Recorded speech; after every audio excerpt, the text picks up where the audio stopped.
Hello and welcome. Today I want to talk about a technique and an exercise that I use to develop what I would call bebop chops. In other words, the ability to improvise in a bebop manner, which is a lot of eighth notes really, and in the style of people like, well, most of your jazz pianists, but of course Bud Powell would be specific, and also Charlie Parker, Dizzy Gillespie, people known associated with the bebop era in the 50s. But this is all a lot of eighth notes. But anyway, the exercise involves a tune written by Charlie Parker called Donna, which you may have heard of if you're into jazz.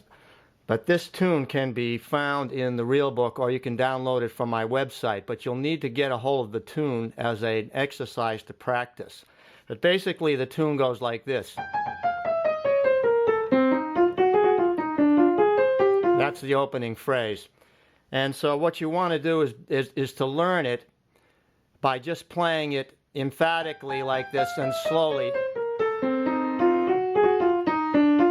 You have to take it phrase by phrase and so on, and play it with a lot of emphasis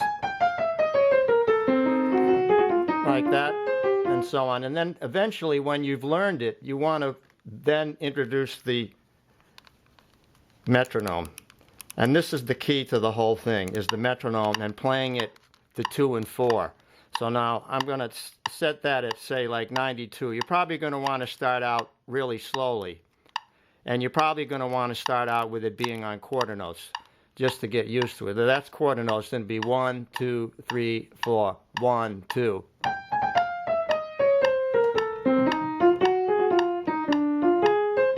Of course, it doesn't swing like that when it's like that, but it's at least you're getting the notes down and you're getting the fingering. Now, when you go to my website and download this, I'm going to have the fingering on there for you, so that will help you. But that's just my fingering. You know, I don't try to tell people how they should finger passages, but because it's a very personal thing, but I make suggestions. Anyway, so if you started out, say, this is a 2 and 4 here at 80, so I'm going to put that on 2 and 4. This is going to make it swing now because the emphasis should be on the weaker beats.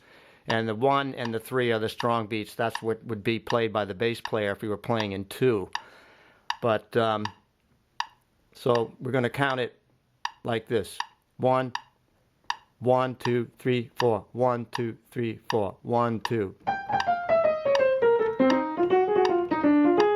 Like that.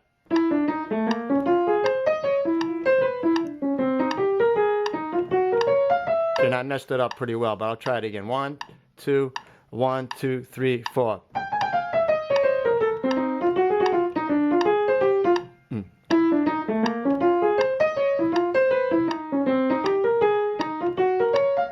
Okay, so now eventually you want to add your left hand. So that is going to sound like this. 1, 2, 1, 2, 3, 4.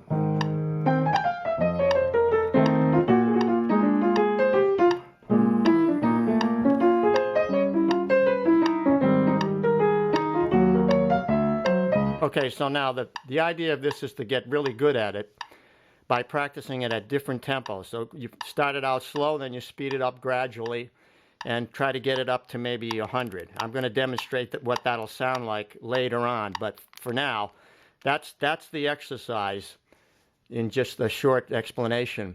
And so what you want to do is listen to it now, and then you want to continue to play it.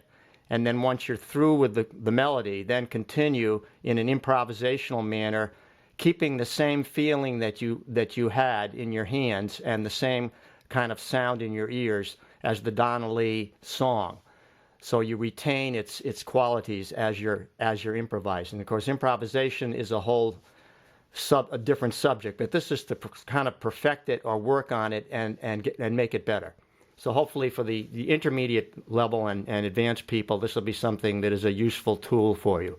So good luck with it, and keep listening.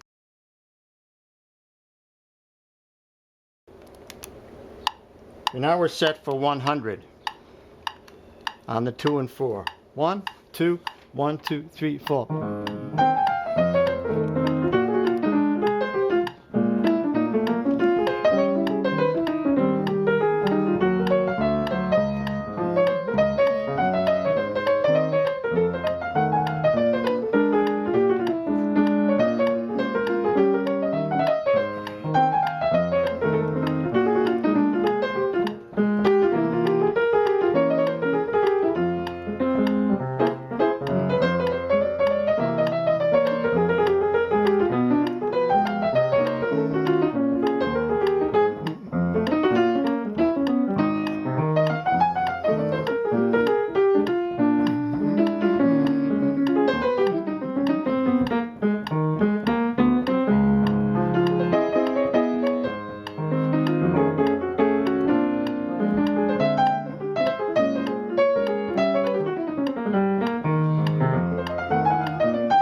Okay, now that you've heard me play Donna Lee at 100, the tempo 100, that's the 2 and 4, with the metronome on 2 and 4, that's a goal to work towards. And you can actually play it a lot faster than that, of course. And a lot of musicians, professional jazz musicians, play it at quite a rapid tempo. So it's a really great exercise for developing your, as I say, your bebop chops.